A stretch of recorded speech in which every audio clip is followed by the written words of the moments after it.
Hello everyone, this is Miss Julia here at the Collierville Virtual Library bringing you another virtual Crafternoon. And today, since the first day of fall was this week, we are going to be doing this pumpkin button mosaic. It's a lot of fun.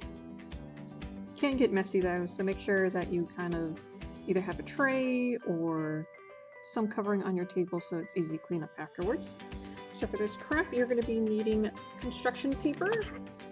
I'm using black because I like how it pops against the warmer colors of the pumpkin. You can use any color that you want though. You also need some scissors, buttons, preferably in the color that you want your pumpkin to be. So he would be orange and yellow and red, along those colors, and some packaging tape. You could probably also use duct tape if you wanted. It'll look a little bit different from mine, but that's okay. And then if you don't have enough buttons to sort of fill in your pumpkin, you can also take some glitter, so you might need some glitter. Alright, so to start off with, you're going to cut out the pumpkin shape on your construction paper. Now I have a die cut and I was able just to cut it out that way, but you can draw on a pumpkin and cut it out, or you can get a stencil or something from online, whatever sort of pumpkin shape that you want. You can also do it as large as you want. I'm just doing a small version just for time's sake. So once you've traced out your pumpkin and cut it out, we are going to use some packaging tape to cover this gap. So you're going to have to be a little careful because when you press it on, you want to make sure you press it along the edges of the pumpkin, but not in the middle itself, otherwise it's going to stick to the table and you won't be able to do much. So I'm going to measure out some strips of tape, maybe, there we go, and just start carefully putting them on, like so. I'm going to press the edges, but not the middle, or there's not too much in the middle. There we go. Do another strip.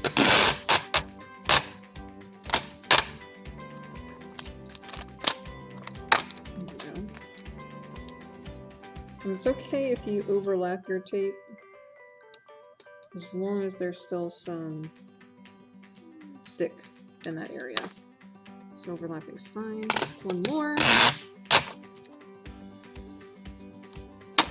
There we go. Bottom. There we go. And when you have that, you're going to carefully peel it off the table if it ends up sticking and turning it around. Now you can see from my example piece, I cut out some little bits to act as sort of like the ribbing on the pumpkin. You don't have to do that if you don't want to, otherwise you can. So I'm just going to cut out little ribs from the piece that I cut out and just place it where it looks good. I might do a smaller one on the other side.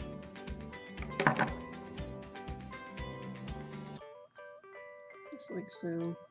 This sort of kind of gives it a more of a realistic look. But again, this is not necessary if you don't want to.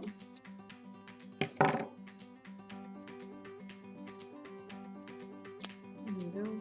So something like that. And then you're going to start filling in your pumpkin with buttons. And they just stick right on. I was actually kind of amazed at how well the buttons stick onto the packaging tape. I thought it might fall off all the time, but no, it doesn't. It actually sticks on pretty well.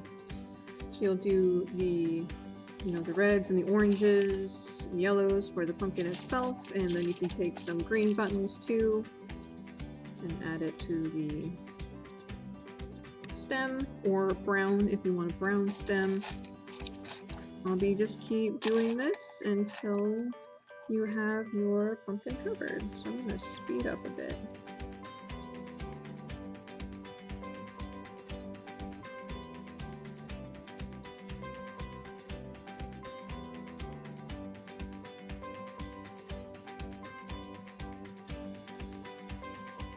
So I personally don't have a lot of orange and red and yellow buttons at the moment. I have mostly like black and white.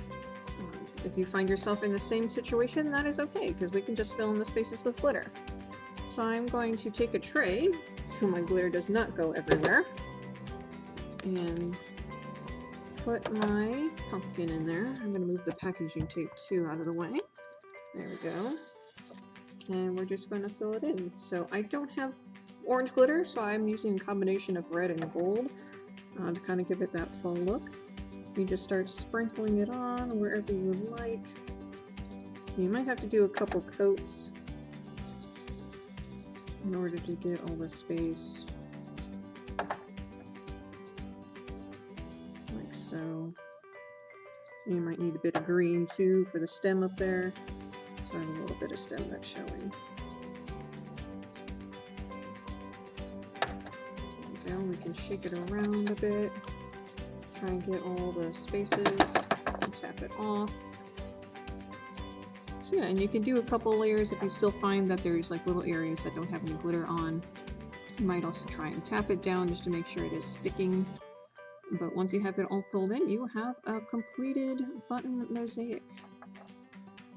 So you can like frame this if you wanted to, or just place it somewhere as a fall decoration for Halloween. And yeah, very, very pretty effect. I hope you all enjoy doing this little craft. And other than that, I hope you all stay safe, stay healthy, and enjoy the rest of your day. Bye!